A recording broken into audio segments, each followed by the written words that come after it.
오늘 우리에게 주신 하나님의 말씀은 시편 146편 1절부터 5절까지의 말씀입니다. 할렐루야, 내 영혼아 여호와를 찬양하라.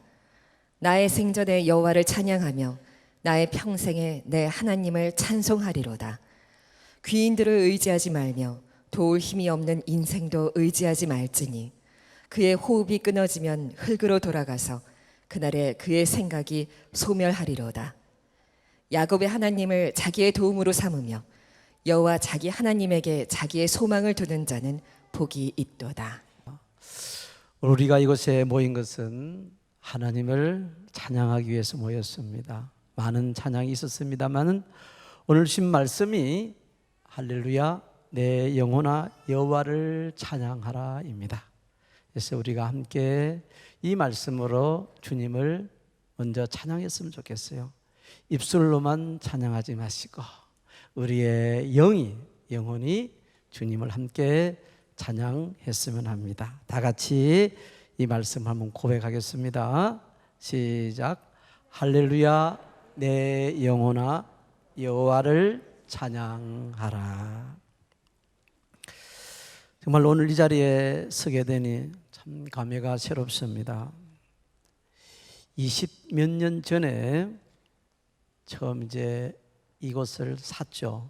그때는 산이었습니다. 야산이었는데 대치동에서 새벽 기도회를 끝내고 우리 목회자들이 낫을 가지고 이곳에 와서 풀을 벤 적이 있습니다. 아마 그것이 성전 건축의 첫 출발점이 아니었나 생각이 돼요.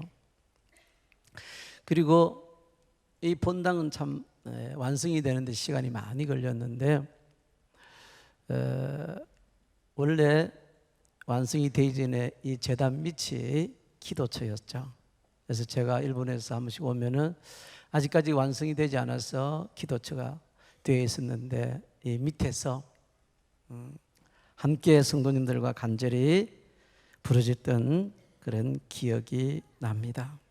여러분 참으로 기쁩니다. 무엇보다도 주님 안에서 가족같이 지내던 우리 사랑하는 장로님들 그리고 또 군사님들 성도님들 주님 앞에서 만나 뵙게 되어서 너무 반갑습니다. 오늘 이렇게 하나님의 크신 은혜와 또 유기성 목사님의 사랑으로 이 제단 위에서 여러분에게 하나님의 말씀을 전하게 되어 좋으신 하나님께 진심으로 감사와 찬송과 영광을 올려드립니다. 오늘 하나님께서 우리에게 주신 말씀은 시편 146편의 말씀입니다. 이 말씀은 하나님의 사람들의 세 가지의 중요한 것을 말씀하고 있어요. 나무로 비유하면은 하나님의 사람들의 뿌리와 그리고 줄기와 꽃과 열매에 대해서 말씀을 해주고 있습니다. 6절부터 9절까지의 말씀이 바로 뿌리 부분입니다. 여러분 하나님의 사람의 뿌리는 철저하게 하나님이십니다. 그래서 우리 하나님께서 하나님을 이렇게 소개했습니다. 여호와는 천지와 바다와 그 중에 만물을 지으신 분이시다. 여러분 우리 하나님은요 이 지구와 천지와 만물을 지으신 전능하신 하나님이시라는 것이에요. 이 본당을 건축하는데 참 많은 시간이 걸렸습니다. 네, 어려운 일도 참 많았습니다. 지금 우리가 이렇게 앉아서 예배를 드리니까 쉽게 된 것 같지만요 이 성전의 본당 하나를 짓는데도 얼마나 많은 기도와 눈물과 또 헌신과 아픔들이 많았던지 모릅니다. 그런데 살아계신 우리 하나님은요 성전 하나 정도가 아니고 여러분 지구를 지으신 분이세요. 별을 지으신 분이십니다. 우리 하나님은 이 만물을 다 만드신 분이십니다. 얼마나 놀라우신 하나님이십니까? 이 하나님이 오늘도 우리의 아버지로 와 계십니다.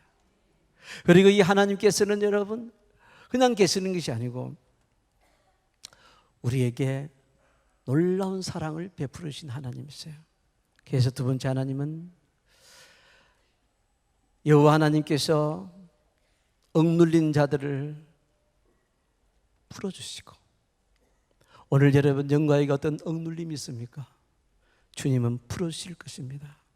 줄인 자들에게는 먹을 것을 주시는 분이시고, 갇힌 자들에게는 자유를 주시는 분이시고, 앞이 안 보이는 자들에게는 눈을 열어주시는 분이십니다. 과부와 고아를 돌봐주시는 하나님. 그 무엇보다도 여러분, 하나님 우리를 너무너무 사랑해서 하나밖에 없는 그 아들 예수님을 산 제물로 우리들을 위해서 십자가에서 내어주셨습니다. 이 하나님은 사랑과 은혜가 풍성하신 하나님이시죠. 우리가 기도할 때만 전능하신 하나님이 아니고, 여러분 찬양할 때만 사랑과 은혜가 풍성하신 하나님이 아니고, 이 하나님은 우리의 삶의 실제적인 하나님이시라는 것이에요. 그래서 너희는 먼저 이 하나님을 힘써 알라고 했습니다. 그 하나님께서 여러분 줄기를 통해서 흘러나오시기를 원하십니다. 여러분, 우리가 무엇이냐고요?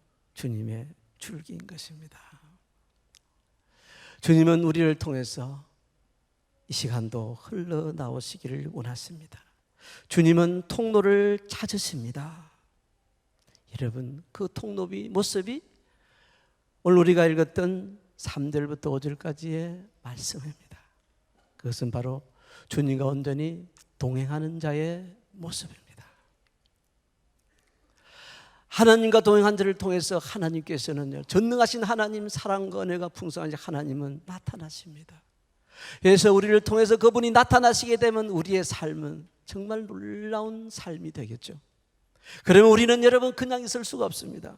그래서 여러분, 나의 생전에 나의 하나님을 내가 찬양하리라, 나의 평생에 나의 하나님을 찬송하리라, 그런 고백이 나오게 되는 것이죠. 믿음의 사람들의 여러분 온전한 열매는 찬송입니다. 온전한 꽃은 주님을 찬송하는 것입니다. 이 찬송은 우리의 힘으로 나오는 것이 아닙니다. 전능하신 하나님이 나를 통해서 흘러나오실 때 우리의 인생은 그저 주님을 찬송하게 될 수밖에 없는 것입니다. 나의 도움이 어디서 올까? 천지를 지으신 여호와 하나님에게서로다. 사랑하는 여러분, 오늘 우리 하나님께서 내가 너를 내 통로로 삼기를 원한다. 그래서 제일 처음에 하시는 말씀이 귀인들을 의지하지 말라 했습니다. 귀인들을 의지하지 말며 도울 힘이 없는 인생도 의지하지 말지니. 귀인이 누군지 아시죠? 귀할 기자 사람인 자입니다. 그야말로 귀한 사람입니다. 세상에서 힘 있는 사람이에요. 세상에서 능력 있는 고관들입니다. 비록 너희의 가까이에 세상에서 너희들을 도와줄 수 있는 그런 큰 능력을 가진 사람이 있더라도 너희는 세상의 귀인들을 의지하지 말고 야곱의 하나님을 자기의 도움으로 삼으며 여호와 자기 하나님을, 그 하나님에게 자기의 소망을 둘지어다. 그런 자들에게는 하나님께서 복이 흘러 들어가게 하신다는 말을 씁니다. 야곱의 하나님을 자기의 도움으로 삼으며 여호와 자기 하나님에게 자기의 소망을 두는 자는 복이 있도다. 사랑하는 여러분, 무엇이 나의 도움입니까? 무엇이 나의 소망입니까? 만약 이 하나님을 내가 도움으로 삼고 나의 소망으로 삼다면 여러분, 우리 인생에 문제될 게 있겠어요? 세상에 힘든 사람이 있어도 많은 문제가 해결이 되는데 이 전능하신 하나님이 나의 참 도움이 되고 나의 의지가 되고 나의 소망이 되신다면 우리가 어찌 인상 쓰고 세상을 살 수가 있겠습니까? 시간마다 순간마다 얼마나 행복하겠어요. 여러분, 장래가 전혀 걱정되지 않습니까? 노후도 걱정되지 않습니까? 그 이유가 무엇입니까? 난 가진 게 많아서. 여러분, 그 사람은 하나님을 소망을 두고 있는 사람이 아니에요. 그 사람은 가진 재물에 소망을 두고 있는 사람입니다. 나는 내가 실력이 있으니까, 내가 기술이 있으니까, 나의 장래, 나의 노는 아무 문제가 없다. 그 사람도요, 자기 자신한테 소망을 둔 사람이지 절대 하나님께 소망을 둔 사람이 아닙니다. 또 어떤 사람들은 자식이 잘 돼 있기 때문에, 부모님이 능력이 있기 때문에 나의 미래는 소망이 없다고 합니다. 여러분, 어찌 그런 사람들이 하나님께 소망을 둔 사람이겠습니까? 진정 하나님께 소망을 둔 사람은 지금 내 눈앞에 어떤 어려움이나 어떤 절망이 있더라도 하나님만 생각하면 걱정이 다 사라집니다. 하나님만 생각하면 너무 기쁩니다. 하나님만 생각하면 힘이 납니다. 왜? 하나님이 나의 도움이시거든요. 전능하신 그분이 나의 소망이시군요. 나의 힘이 되신 여호와여, 내가 주님을 사랑하나이다.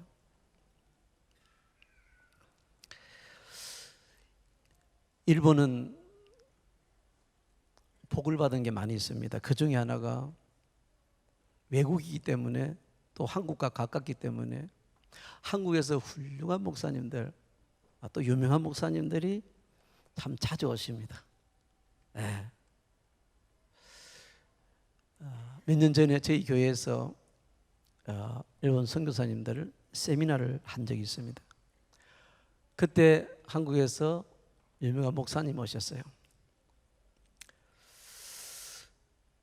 그분이 하시는 말씀이, 그 시에서 경찰서장이나 시장이나 국회의원이나 이런 분들이 명절이나 때가 되면 먼저 그 목사님께 인사를 드린대요. 그걸 아마 성도님들도 다 알고 계셨던 것 같아요. 어느 날 그 교회 한 성도님으로부터 급한 전화가 왔습니다. 목사님, 큰일 났어요. 저희 아들이 큰 사고를 쳤습니다. 지금 경찰서에 붙들려 있다고 합니다. 목사님, 빨리 경찰서장님께 전화해서 우리 아들 좀 구해 주세요. 그랬답니다. 사랑하는 여러분, 목사가 경찰서장과 더 친할까요? 하나님과 더 친할까요? 여러분, 경찰서장이 더 힘이 있을까요? 우리 하나님이 더 힘이 있을까요? 경찰서장이 할 수 있는 일을 하나님이 못 하시겠습니까? 이분은 분명히 믿음을 가지고 있었습니다. 그렇지만요, 실제 현재 문제에 딱 부딪히니까 하나님보다 경찰서장을 더 믿게 되었던 것이죠. 만약 오늘 본문에 주시는 그 믿음을 가지고 있다면 분명히 이렇게 했을 거예요. 목사님이 경찰서장한테 전화해서가 아니고, 목사님, 하나님께 기도해 주셔서 우리 아들 좀 빨리 구해 주시옵소서. 그래야 하지 않았을까요? 사랑하는 여러분, 어쩌면은 이분의 이 모습이 오늘날 믿음의 사람들의 정말 가슴 아픈 모습일 수가 있습니다. 여러분은 다급한 일을 당했을 때 정말 누구를 먼저 찾아갑니까? 누구를 먼저 의지하십니까? 부끄러운 얘기지만 저는 선교사가 되고 나서도 주님보다는 사람을 더 의지했던 사람이었습니다. 신학대학을 졸업하고 선교사 훈련을 받고 일본으로 갔습니다. 신주쿠에서 22평짜리 사무실을 빌렸습니다. 그래서 교회를 시작하게 됐는데요, 거기에 필요한 계약금은 다 우리 본교회에서 도와주셨습니다. 너무 감사했어요. 그런데 문제는 달세였어요. 일본은 그 전에부터 매월 월세를 내야 됩니다. 그 월세가 30만 원이었어요. 한국 돈으로 300만 원쯤 됩니다. 그래서 이제 계약을 하고 한국에 들어와서 새벽기도 끝난 후에 담임 목사님을 찾아갔습니다. 선교 보고도 드리고 월세 도움도 부탁드릴 겸 갔어요. 가서 담임 목사님께 말씀을 드렸어요. 목사님, 딱 6개월만 교회세만 좀 도와주세요. 생활비나 관리비나 다른 것들은 저희들이 어떻게 한번 노력을 해보겠습니다. 딱 6개월만 하면 되면 6개월만 교회세를 도와주십시오. 그렇게 부탁을 드렸습니다. 그때 저는 내심 기대했어요. 목사님께서 이 선교사, 역시 이 선교사는 대단해. 6개월만 하면 되겠어? 그래, 걱정하지 마. 내가 6개월 도와줄게. 그럴 줄 알았습니다. 근데요, 그것은 지극히 인간적인 제 생각에 불과했어요. 우리 하나님은 담임 목사님을 통해서 온전하고 영원한 선교원금을 저에게 건네주셨습니다. 허드슨 텔러가 중국 선교사로 갈 때에 하나님께 받은 선교원금, 마태복음 6장 33절 말씀했지 않습니까? 그렇듯이 하나님께서는 담임 목사님을 통해서 6개월분의 선교원금이 아니고 영원한 선교원금을 주셨습니다. 그 선교원금이 뭔지 아십니까? 담임 목사님 저에게 말씀하셨어요. 정색을 하시면서 저를 쳐다보면서 강하게 말씀하셨습니다. 지금 무슨 말 하는 거야? 자네 혹시 나 믿고 일본에 교회 개척했어? 하나님만 믿고 해! 그러셨어요. 사실 그때 여러분 참 뜨끔했습니다. 왜냐하면 저는 혹시가 아니고요, 진짜로 담임 목사님만 믿고 교회를 개척을 했거든요. 저의 믿음의 표현은 그랬습니다. 나의 힘이 되신 여호와여, 내가 주님을 사랑하나이다, 이게 아니고요, 나의 힘이 되시는 담임 목사님이시여, 내가 목사님만 바라보나이다, 이게 탄로가 나버렸어요. 하나님은 이걸 아시고 저에게 역사를 하셨습니다. 만약에 그때 제가 하나님만 믿고 해, 이 말씀 받지 않았더라면 저는 하나님께 그렇게 간절하게 절대로 기도하지 않았을 것입니다. 왜요? 저는 제 자신을 너무 잘 알거든요. 아마 대충 하나님 의지하면서 그냥 인간적인 방법으로 지금까지 선교사의 삶을 살아왔을지도 모릅니다. 그런데요, 하나님께서 하나님만 믿고 하라는 이 선교원금을 주신 다음부터 저는 절대 사람들에게 손 내밀지 않았습니다. 절대 사람 바라보지 않았어요. 오직 우리에게 모든 것을 후일사 누리게 하시는 그 하나님만 의지하고 하나님께만 도움을 구할 수 있게 되었습니다. 새벽에 3시쯤 되면 이제 일어나게 돼요. 왜 일어나느냐면요, 잠이 안 와서 일어납니다. 왜 잠이 안 오냐고 물으신다면요, 월세가 없어서. 그때부터 이제 여러분 재단에 엎드려서 그냥 묵상 기도도 아니에요. 소리 지르면서 여러분 하나님께 간절히 기도했습니다. 여러분, 세상에 그렇게 믿었던 본교회 담임 목사님이 그저 하나님만 믿고 하라고 하는데 이제 세상에 의지할 데가 어디 있습니까? 그래서 주님만 찾았죠. 그래서 이제 또 시간이 좀 지나면 새벽 기도의 시간에 대해서 새벽 기도 끝나고 나서 또 기도합니다. 그래서 아침 9시까지 기도를 하죠. 그것이 저의 새벽 기도 시간이 되었던 것입니다.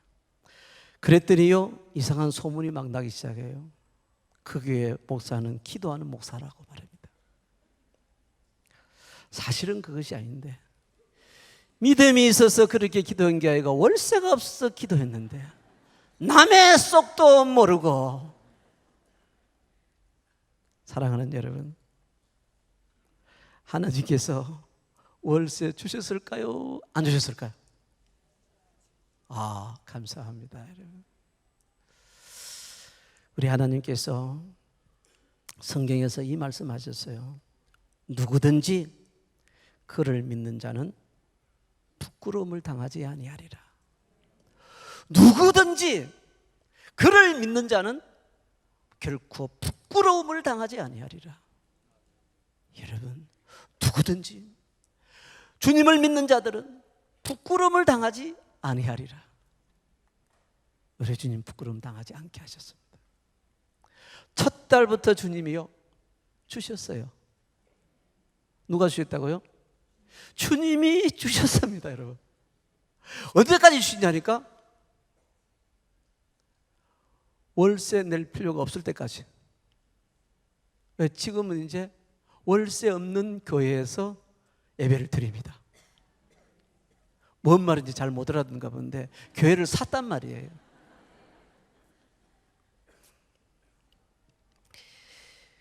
그리고 하나님께서 또 있지 않습니까?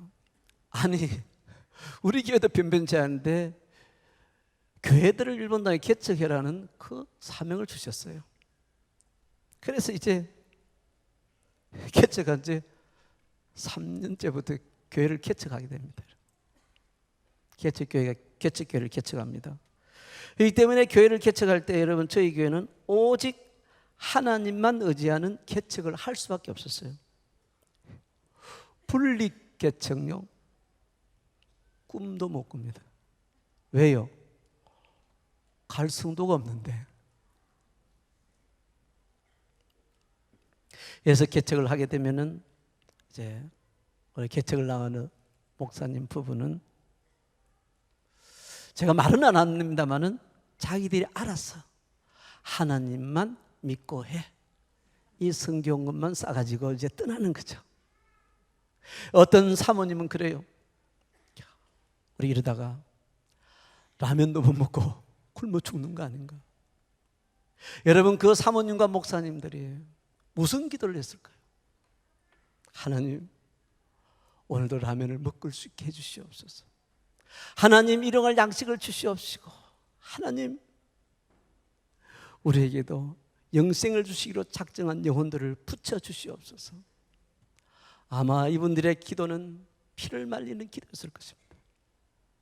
왜요? 생명이 걸린 기도 아니겠습니까? 한 달을 기도해도 교인은 없어요. 두 달을 기도해도 교인은 없습니다. 그런데 여러분, 석 달을 기도해도 없는데 석 달이 지나니까 하나님께서 한 사람 한 사람을 보내주기 시작했다는 거예요. 그래가지고 1년이 지나니까 목사님 이제 자립했습니다. 할렐루야. 여러분, 1년 만에 일본에 자립하는 거 쉽지 않잖아요. 중앙영광교회는 바로 그날부터 자립했지만은, 그래도 1년 만에 자립하는 대단한 어려운 일이 기적입니다. 주님이 하셨습니다. 왜요? 선교 헌금 때문에. 무슨 선교 헌금입니까? 하나님이 나의 선교 헌금이세요. 할렐루야. 그래서 또 시간이 지나니까 성전도 확장하게 되고요. 또 교회를 여러분 사기도 했습니다. 주님만을 의지할 때 주님은 반드시 역사를 하십니다. 오스왈드 챔버스가 주님은 나의 최고봉에서 이렇게 얘기했어요. 조금이라도 하나님 외에 다른 것을 의지하는 것이 남아 있습니까? 어떤 환경이나 세상 것들을 의지하려는 그런 경향이 당신에게 남아 있습니까? 여전히 당신 자신을 의지하고 있지는 않습니까? 오늘 우리 하나님께서 우리에게도 동일한 질문을 하고 계십니다.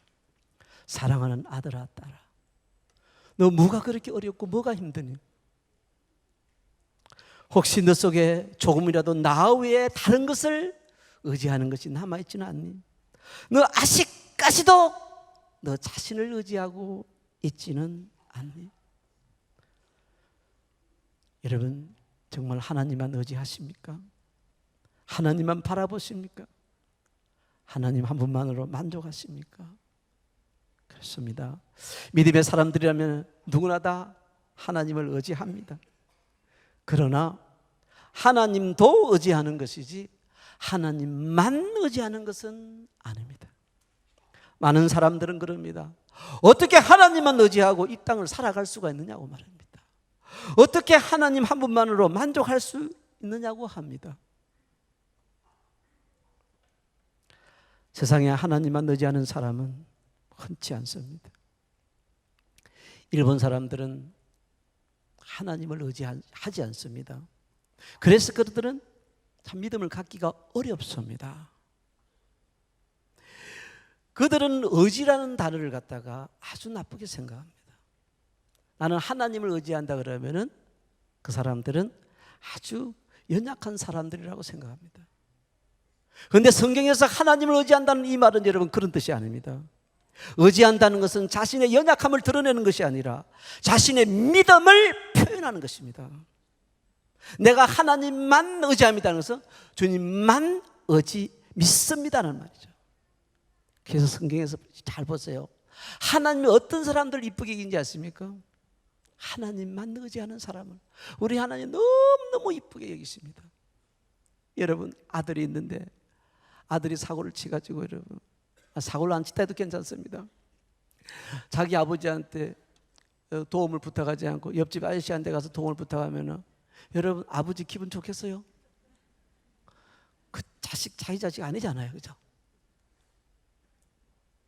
여러분 우리가 세상의 귀인들을 의지하게 될 때, 하나님을 의지하지 않고 귀인들을 의지하지 할 때 바로 그것이 그 모습입니다.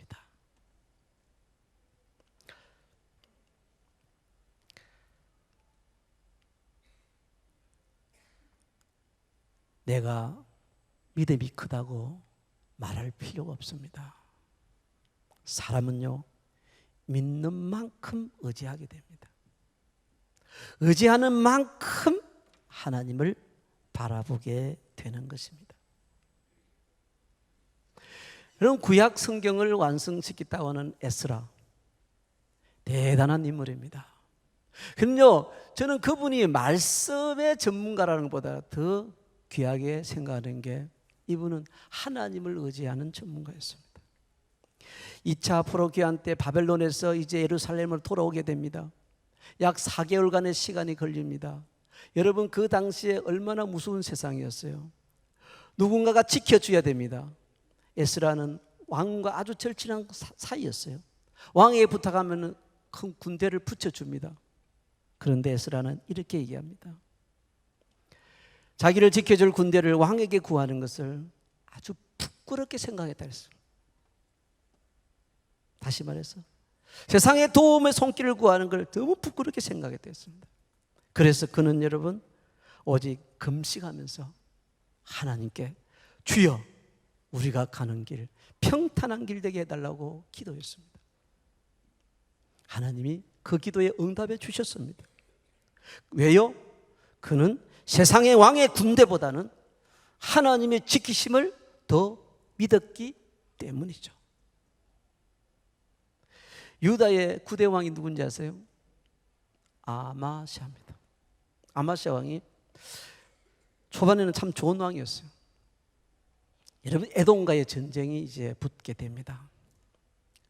전력이 많이 딸립니다. 그래서 형제 나라인 이스라엘에 군사를 요청합니다. 거금을 주고 10만 군사를 여러분 빌려옵니다. 그래서 이제 전쟁터에 나가게 되는데 그때 마침 하나님의 사람이 그 앞에 나타납니다. 하나님의 사람이 뭐라고 얘기했냐면은 아마사 왕이요 당신이 이 10만 대군과 함께 전쟁터에 나가면 하나님께서 당신과 함께 가지 않으신다고 합니다. 그랬어요. 여러분 어떠세요? 전쟁터에서 10만 용사를 포기하는 일 정말 어렵습니다. 우리가 세상 가운데서 보게 되면요 그 10만 군대들을 포기한다는 것은 바로 미친 짓입니다. 바보짓이에요. 그래서 아마사가 다시 하나님의 사람한테 얘기하죠. 내가 이 10만 용사를 위해서 얼마나 많은 돈을 지불했는데 곤란합니다 그래요. 그때 하나님의 사람이 아마사에게 얘기합니다. 우리 하나님께서는 능히 이보다 더 많은 것을 왕에게 주실 수 있는 분이십니다. 아마사가 결단을 하죠. 그래, 나는 하나님을 믿는다. 그래서 10만 대군을 돌려보내는 사건이 나오지 않습니까? 여러분, 그 결과 어떻게 되었습니까? 완성을 거두게 되죠. 왜요? 하나님이 도움이 되어 주셨기 때문이죠. 여러분, 아무나 10만 용사를 데려놓고 하나님 한 분을 택할 수가 없습니다. 오직 살아계신 하나님을 믿는 자들만이 가능한 일인 것입니다. 믿음은 선택으로 표현이 됩니다. 사랑하는 여러분, 누구를 택하시겠습니까? 주여, 내가 주님을 믿습니다. 10만 대군, 아니 온천하보다도 저는 주님을 택하겠습니다. 할렐루야. 왜요? 저는 주님 한 분이면 충분하기 때문에. 여러분, 이게 최고의 믿음이에요. 제가 일본에 유학을 갔다가 이제 신학대학을 가기 위해서 잠깐 들어왔습니다. 들어와서 흑석동에 형님네가 있었는데, 형님네 집에 잠깐 갔더니만은 저희 아버지가 이 사실을 알고 창원에서 급히 올라오셨어요. 올라와가지고 저를 신학대학 못 가게 달래셨습니다. 맛있는 불고기도 사주면서 달래주셨어요. 그런데 제가 넘어가지 않았습니다. 그랬더니 저희 아버지가 폭탄 질문을 제기했습니다. 그럼 너 그 아버지하고 예수님하고 둘 중에 하나를 택해라. 이건 진짜 어려운 질문이에요, 이거. 그래서 제가 이거는 아버지 택할 문제가 아닌데요. 아니래요. 택해야 된대요. 꼭 택해야 한다면 저는 예수님을 택할 수밖에 없습니다 하는 순간에 제 앞에 별이 번쩍했어요. 제가 저희 아버지한테 처음으로 뺨을 세게 맞아서 팍 치시는 데 있지 않습니까? 그래서 저희 아버지가 한마디 말씀만 남기고 내려가셨어요. 너는 이제 내 자식 아니다. 그때부터 저는 10년간을 구하로 살았습니다. 그때 저를 거두어 주신 곳이 바로 이 교회입니다. 나로 말미암아 너희를 욕하고 너희를 박해하고 거짓으로 너희를 거슬러 모든 악한 말을 할 때는 너희에게 복이 있나니 기뻐하고 즐거워하라. 하늘에서 너희 상이 큼이라.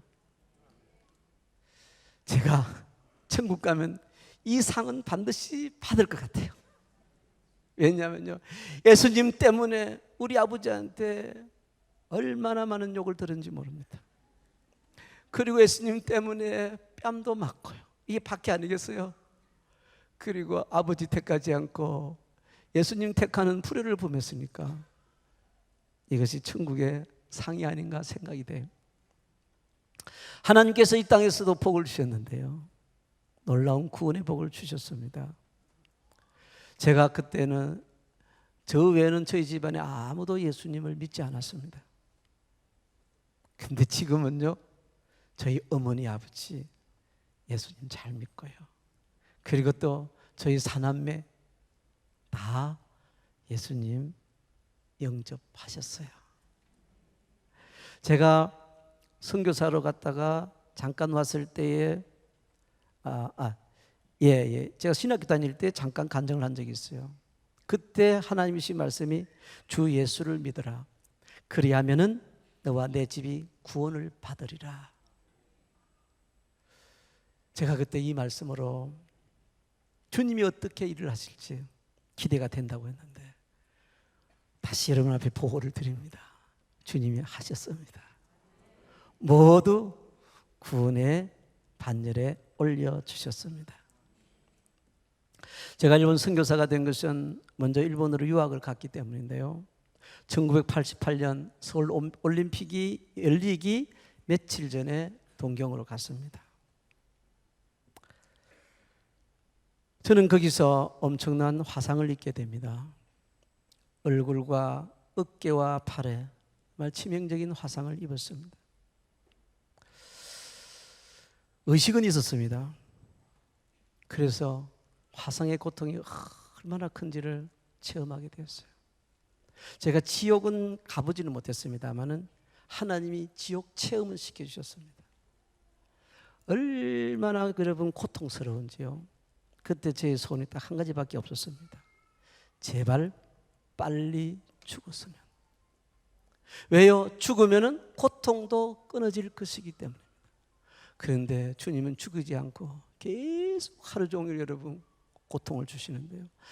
물론 잠도 못 자고 밥도 못 먹고 계속 고통과 싸움을 했습니다. 여러분, 감옥은 가더라도 지옥은 가지 마시길 바랍니다. 아멘 안 하시네. 여러분 가족들 여러분 감옥은 가는 걸 용서하더라도 지옥 가는 것은 절대 용서하지 마시길 바랍니다. 여러분 그 지옥의 고통 말로서 표현할 수 없습니다. 그래서 우리는 예수님을 잘 믿어야 됩니다. 하나님이 세상을 이처럼 사랑하셔서 독생자 예수 그리스도를 주셨으니 이는 저를 믿는 자마다 멸망치 않고 영생을 얻게 하려 하시지 않았습니까? 예수님 외에는 없습니다. 예수 잘 믿읍시다. 예수 믿는 사람은 예수님 똑바로 믿읍시다. 그리고 여러분 생명 걸고 사랑하는 분들 복음 전합시다. 왜요? 생명이 걸려있는 문제이기 때문이죠. 만 하루가 지나니까 하나님께서 통증을 이제 좀 수그러뜨려 주셨어요. 의사 선생님이 두 분이 오셨습니다. 원래는 화상 담당 의사 선생님만 오시면 되는데 저는 얼굴이 심하기 때문에 얼굴과 화상 담당 두 분이 오셨어요. 그래서 두 분이 오셔서 진단 결과를 저에게 통지해 주셨습니다. 얼굴 3도 중하상, 회복 불가, 어깨와 팔은 가능성이 있음 그랬습니다. 그 진단 결과의 말씀을 듣는 순간 정말 하늘이 무너지는 것 같았습니다. 살 소망이 없었어요. 차라리 죽는 게 낫겠다는 생각이 들었습니다. 내가 정말 그 얼굴 가지고 어떻게 세상에 나갈 수 있을까? 저 용기가 없었습니다. 저는 그때 이미 세례를 받았었어요.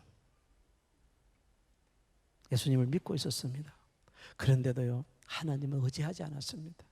죄의 힘으로 살아가고 있었습니다. 그런데 세상의 소망이 딱 끊어지니까요, 그러니까요 하나님을 바라보게 되더라고요. 병원에 있을 때 제가 한 것은 딱 두 가지밖에 없습니다. 오직 말씀과 기도에 전무하는 일.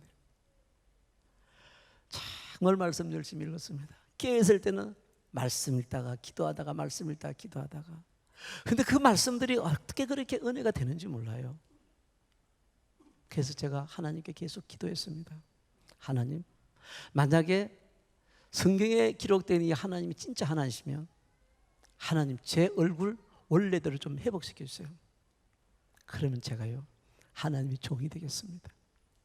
그리고 성경에 하나님이 진짜 살아계신 하나님이라는 걸 세상 가운데 증거하기를 원합니다. 수도 없이 하나님께 그 기도했습니다. 제가 그 기도 때문에 목사가 되었습니다. 몇 주가 지났습니다. 의사 선생님이 오셔서 이제 얼굴의 붕대를 풀기 시작했어요. 저는 제 얼굴이니까 볼 수가 없죠. 의사 선생님이 한동안 말이 없이 그냥 그렇게 작업을 하세요. 제가 볼 때는 표정도 별로 안 좋은 것 같았어요. 그래서 이제 올 게 왔구나 말입니다. 그렇게 기도 열심히 했지만 뭐 성경에 하나님이 진짜 이거 진짜 하나님이 아니면은 근데 기도해봐야 무슨 소용이 있겠습니까? 그런데 의사 선생님이요 제게 그거를 갖다 주세요. 그거를 갖다 주셔서 보여주시면서 하시는 말씀이 고래와 혼돈이 우소 밑다이 됐으네. 이 말이 무슨 말인고 하면은 야 이거 정말 거짓말 같군요 그랬어요. 제가 그걸 통해 제 얼굴을 보는 순간 정말 우리 하나님께서 거짓말같이 제 얼굴을 회복시켜 주셨습니다.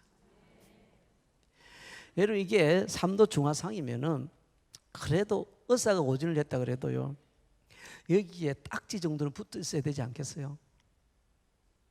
완전히 폐액을 한 것 같아요. 진짜 우리 하나님이 폐액을 내주시는데, 원래 제가 이게 얼굴에 그때 좀 김이 죽은 게가 좀 있어 신경이 쓰였는데, 아니 이게 그거를 쫙 보니까 말이다, 하나님이 폐액을 통해 가지고 김이 죽은 게 싹 다 빼주셨어. 정말이라니까요. 내가 너무 감사해서 그때 제 여동생이 있었어요. 여동생이 있었는데 얼굴이 너무 안 좋았어요. 그래서 막 고민을 하고 있어요. 이야, 바로 이것이구나. 내가 가서 저것이 잠잘 때 끓는 물을 확 얼굴 갖다 부어가지고, 주여 믿습니다. 주여, 주님의 팩을 믿습니다. 진짜 그래 주고 싶은 마음이 있더라니까요. 하나님의 역사가 너무 완벽하셔가지고.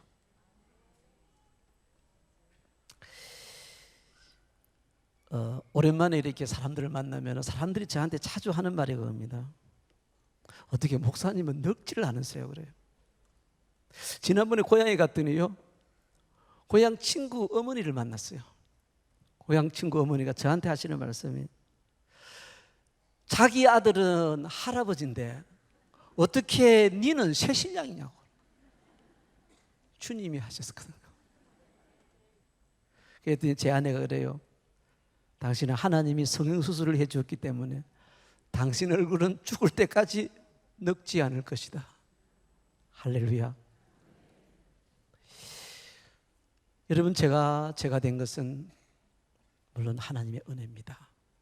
근데 더 구체적으로 여러분, 제가 된 것을 말해보라고 한다면 세상의 소망이 끊어졌기 때문에 오늘날 내가 되었다고 고백하고 싶습니다.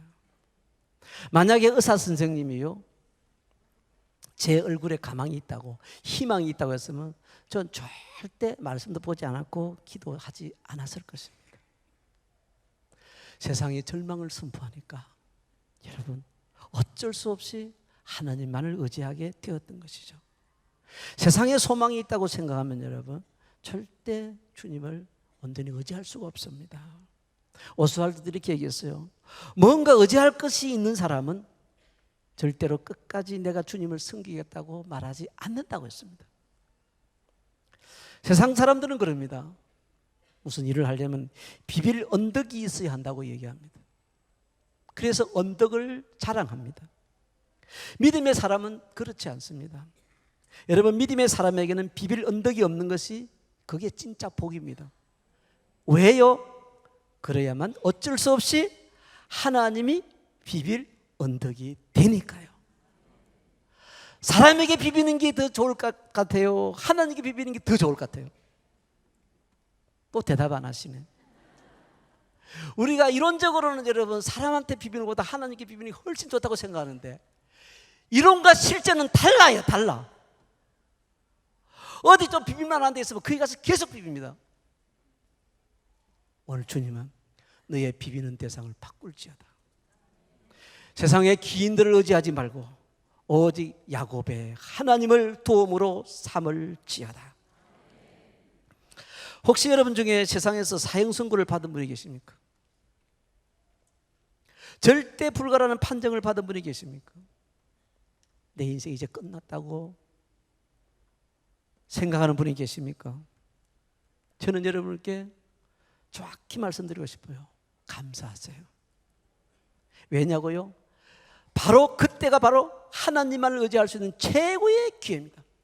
하나님이 그 사람 옆에 와서 내가 너의 비비는 언덕이 되어주리라.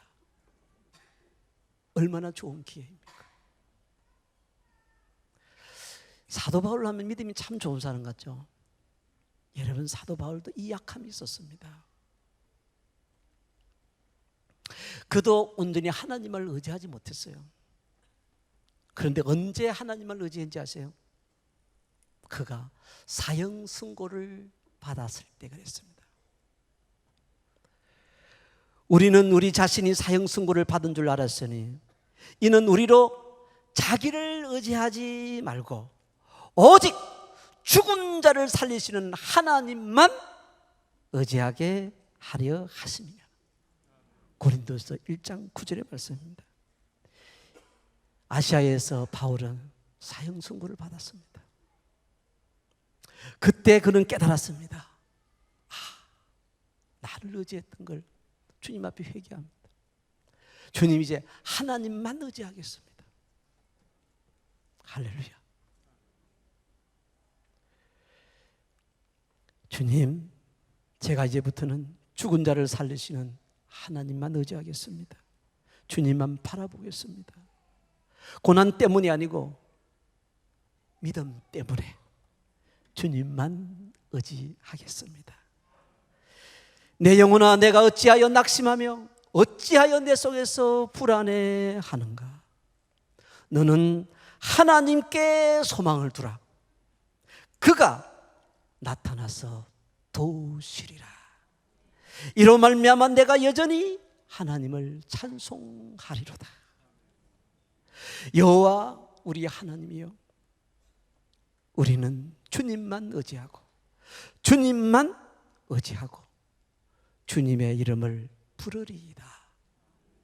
할렐루야. 이 말씀이 제 말이 아니고 하나님이 성경에 주신 말씀입니다. 여러분, 우리 하나님만 바라봅시다. 하나님 한 분만으로 만족합시다. 하나님만 구합시다. 하나님만 의지합시다. 다 같이 머리를 숙이십니다. 이 시간 함께 주님을 한번 부르짖고 합심으로 간절한 마음으로 주님께 기도하겠습니다.